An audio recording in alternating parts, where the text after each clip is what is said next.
জায়গায় তালবাহানা করবেন না, কোন এক পক্ষে ঝুঁকে পড়বেন না।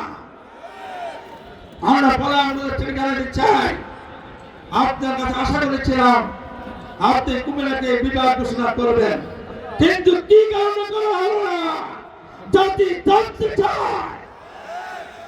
আমরা আজকে ঘোষণা করতে চাই, আমাদের প্রধান কাজ হবে কুমিল্লার নয়, আমরা বিভাগ ঘোষণা করবো ইনশাআল্লাহ।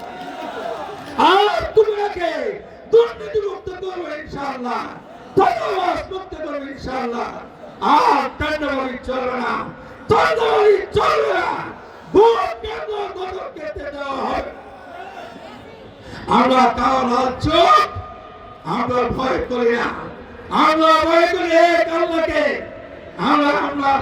আমরা দিনের একটি সুন্দর মানবিক বাংলাদেশ গড়ার লক্ষ্যে আমরা ঐক্যবদ্ধ হয়েছি।